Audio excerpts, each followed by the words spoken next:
No programa de hoje você vai ver os pronunciamentos dos vereadores no plenário. Jaime Asfora e Antônio Luiz Neto discutem requerimentos sobre sexualidade nas escolas municipais. Aimee Carvalho traz os números da violência contra os jovens no Brasil. E Jurandir Liberal lamenta a chacina em boate nos Estados Unidos. O TV Câmara do Recife está no ar.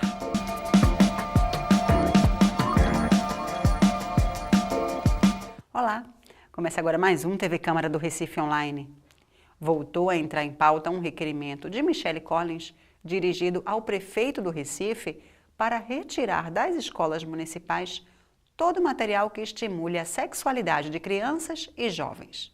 2 vereadores pediram para discutir a matéria. O vereador Jaime Asfora foi o primeiro a discutir o assunto.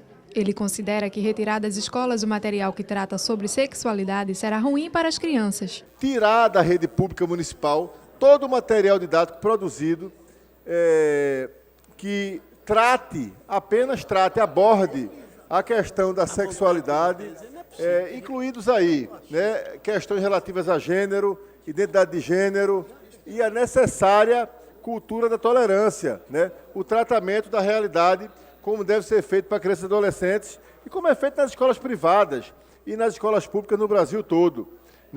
Esse requerimento ele tem o propósito parecido com um projeto de lei que está na Câmara Federal, que visa, por exemplo, criminalizar o professor que simplesmente falar, veja que absurdo, mas está na Câmara Federal, de sexualidade na época certa. Isso é tudo feito com base em estudos de pedagogos, professores, para os alunos.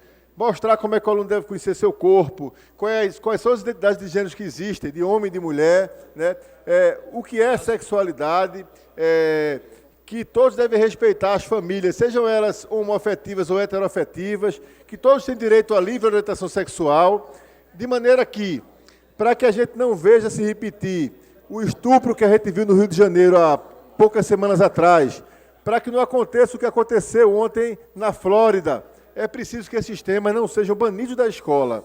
Porque se ficar apenas a cargo da família, e a lei também é inconstitucional quando diz que a escola não pode abordar sequer da maneira mais pedagógica e didática possível, mais sensata possível. E repito aqui, isso lastreado em estudos técnicos científicos, você está deixando a escola apenas para ensinar português e matemática, e não para ser uma formadora de cidadania. A escola faz o contraponto com o que a pessoa aprende na família. E esse é o papel dela. Cada família ensina seu filho ou sua filha a ser como acha que deve ser. Um pai pode dizer ao seu filho, em tese, que ele não pode aceitar os pais de seu colega porque eles são homossexuais, ou que ele tem que tratar mal uma colega sua porque ela é lésbica. Mas a escola não pode se furtar a dizer que isso está errado, que no Estado laico, no Estado brasileiro, no Estado democrático de direito, todos merecem respeito, independente de sua orientação sexual.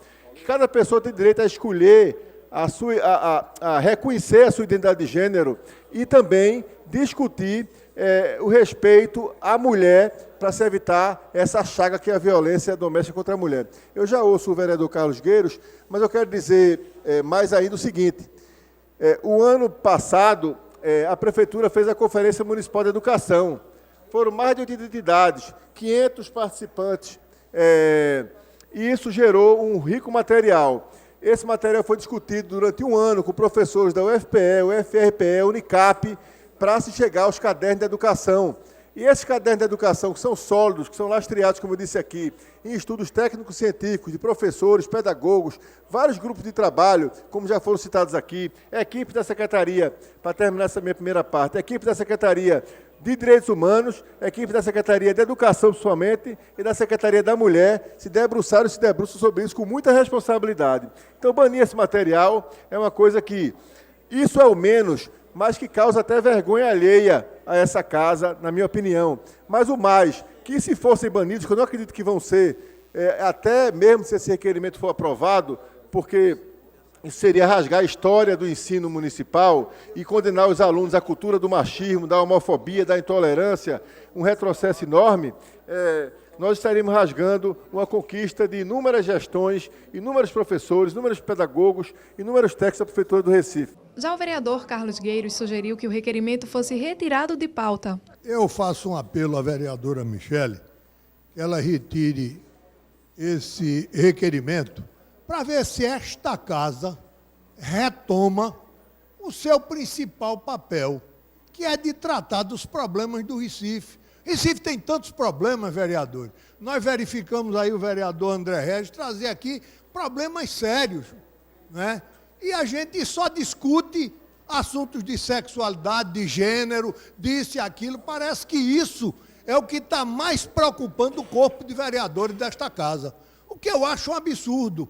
Nós temos tantos outros problemas, a cidade do Recife problemática, sem dinheiro, né, esburacada, com tantos problemas, os prefeitos, e a gente perdendo tempo. Todo o requerimento que tem aqui tem discussão ao ponto de o último ter travado a pauta. Então eu peço à vereadora Michele que, em favor da valorização deste poder, me retire esse requerimento para que a casa retome assuntos que são realmente dizem respeito a um poder legislativo sério. Para o vereador Henrique Leite, a intolerância aumenta a violência. Quantas violências acontecem causadas justamente por requerimentos como esse, que são requerimentos intolerantes, requerimentos que evitam que o professor ensine as crianças a se defenderem, a respeitarem, a cuidarem um dos outros, né? Eu acho que, enquanto nós estamos na contramão debatendo um tema que já deveria estar bem avançado, as escolas particulares, elas estão avançando. Elas discutem a família e não mais dia de pai, dia de mãe. Elas abrem a sala de aula para as pessoas portadoras de deficiência estarem unidas dentro da mesma sala com as crianças que não portam deficiência. Elas discutem com pais e mães que são casais homoafetivos, as escolas particulares. Será que esse povo que é conservador aqui na Câmara vai tirar seus filhos das escolas que agem desse jeito? É assim que vai funcionar? Porque isso é uma família formada e estruturada. Agora imagine uma família desestruturada para ensinar uma criança a respeitar a outra, quando se o pai não respeita a criança, se o padrasto não respeita a criança. Essa é a visão que é a causa. Muitas vezes as pessoas, quando acontece um estupro, aí na frente, em qualquer canto, aí vai para a tribuna, sou contra o estupro, sou isso, sou aquilo. Mas esqueceram que a causa que é para ser defendida aqui, as pessoas são contra. E nas escolas, é importante esse tema ser debatido. Aqui na Câmara, em qualquer canto, essa questão deve ser debatida sim, para evitar a intolerância, a violência, o abuso de respeito, a discriminação e o preconceito. Antônio Luiz Neto destacou que o assunto é delicado e precisa ser tratado com cuidado para não desrespeitar as leis e as individualidades.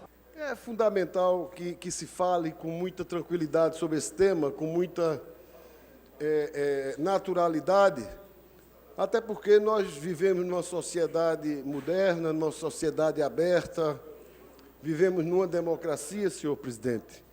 E numa democracia é muito importante que haja fundamentalmente o império da lei, que haja o império da cidadania, do respeito às individualidades e que prepondere fundamentalmente a força dos regimentos, dos regulamentos de comportamento, exatamente para que cada segmento, para que cada corporação, para que cada núcleo de existência dentro da sociedade possa bem conviver. É preciso tomar muito cuidado para que a gente viva no império da lei do respeito à identidade familiar, porque senão nós vamos perder a identidade como cidadãos e nós vamos terminar taxando a vereadora ou o vereador de alguém que é homofóbico, quando na verdade ele não é.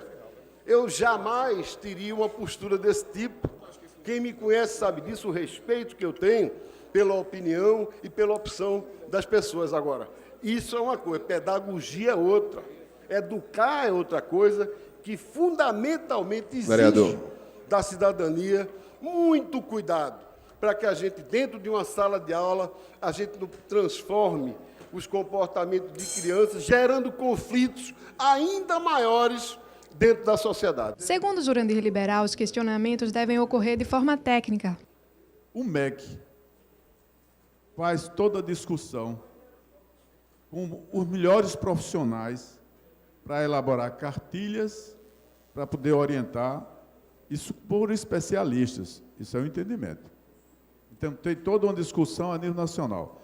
Eu fico impressionado é que aqui na cidade do Recife, a gente começa a questionar essas cartilhas, não de forma técnica, se fosse de forma técnica, mas de forma simplesmente porque eu tenho uma posição religiosa, aí eu passo a questionar. Essa é a questão que a gente está trazendo. Eu não estou aqui, eu tenho que respeitar uma deliberação nacional que constrói um processo, e para que eu faça, não, eu vou agora, esse aqui eu vou passar pelo meu crivo, eu vou criticar. Então, a mesma coisa que eu podia aqui dizer, não, porque não está falando essas matérias comparado com o Nordeste, então eu vou questionar essas cartilhas. É isso que está sendo colocado. A gente dizer, olha, não deve divulgar tal material que foi produzido, não foi produzido nessa casa, foi produzido nacionalmente. Esse é um ponto que eu queria destacar. No final da discussão, o requerimento foi aprovado. A vereadora Aimee Carvalho mostrou-se preocupada com a violência que afeta os jovens no Brasil. A parlamentar citou dados e possíveis soluções para o problema. Os números são assustadores. A faixa etária dos 15 aos 29 anos representa 25% da população. Enquanto isso, 60% dos assassinatos alcança esta faixa etária. Ou seja, a violência está dizimando a juventude brasileira.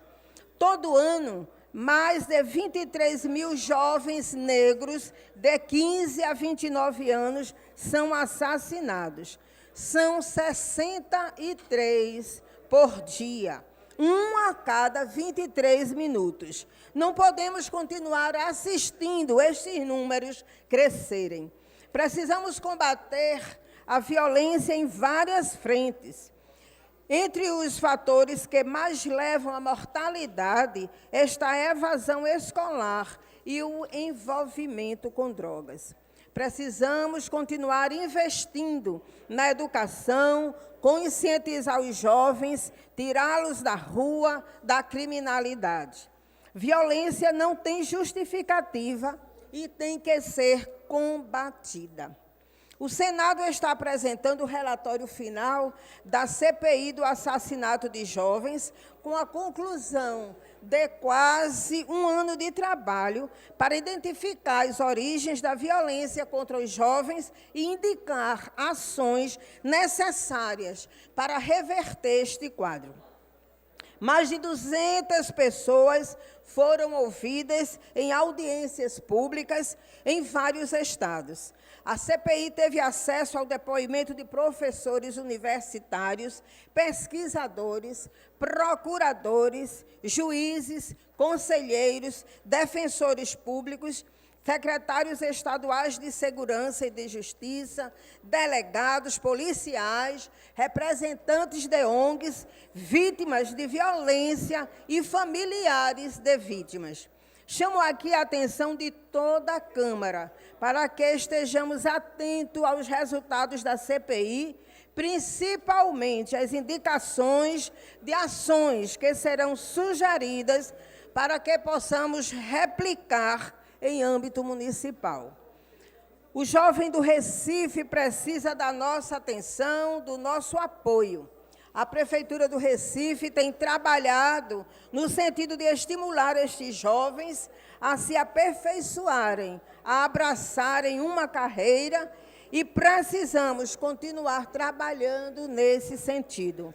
Esses jovens são o futuro da nossa cidade. Não vamos deixar o futuro morrer. André Regis criticou a demora na reforma do Estádio Geraldão. Segundo ele, o local está se tornando foco de mosquitos Aedes aegypti. Permitir que o equipamento seja abandonado. Todas as arquibancadas, quando a gente chega lá, é o lodo tomando conta. Quando se chega lá, é o risco da pessoa ser atingida por alguma coisa que possa cair, já que a obra está paralisada, mas o risco maior é da saúde das pessoas do entorno do Geraldão, porque uma picada de um inseto contaminado pode levar à morte da pessoa. Quantas pessoas deixaram de trabalhar porque ficaram doentes por conta da omissão da Prefeitura da cidade do Recife? Quantas pessoas tiraram o seu dinheiro do bolso para pagar o remédio ou para pagar uma consulta pública por conta da irresponsabilidade da Prefeitura da cidade do Recife, que permitiu tamanho absurdo? A situação é de descaso com o contribuinte, descaso com o cidadão, descaso com a saúde pública. Em qualquer país civilizado do mundo, isso iria implicar na devida responsabilidade, inclusive criminal, porque deixar as pessoas expostas ao perigo é crime tipificado no Código Penal. É preciso que haja o devido respeito com o cidadão. Vamos voltar ao Geraldão. Esperamos não encontrar lá o quadro de abuso com a cidade do Recife, inclusive porque este é um equipamento necessário. Este é um equipamento que em anos de Jogos Olímpicos deveria estar sendo utilizado, inclusive por delegações estrangeiras que poderiam ter escolhido o Recife como sede para os seus treinamentos. Lá é lamentável, é uma irresponsabilidade e que esta casa deverá, senhor presidente, e vamos fazer aqui os devidos requerimentos, deverá cobrar a responsabilidade do prefeito da cidade do Recife e do secretário de Esportes, porque isto é inadmissível. Na madrugada do último domingo, um homem fez uma série de disparos e matou 50 pessoas dentro de uma boate em Orlando, nos Estados Unidos. O vereador Jurandir Liberal repercutiu o fato na tribuna e lamentou que a homofobia ainda cause tanta violência em todo o mundo. Uma atitude extremamente homofóbica fez com que fosse assassinadas 50 pessoas e mais de 50 foram feridos. E aí, a gente, quando coloca o avanço de algumas civilizações, imaginar, muita gente que comenta que os Estados Unidos estão avançados nessa questão em relação ao Brasil, mas vê que por lá as coisas acontecem também de forma extremamente atrasada. Então, eu queria, no dia de hoje, prestar minha solidariedade a todas aquelas pessoas que foram vítimas de mais essa atitude homofóbica. A gente fica por aqui. Para rever nossos programas e acompanhar em primeira mão tudo o que acontece no Legislativo Municipal, inscreva-se no nosso canal, youtube.com/Câmara do Recife. Até mais.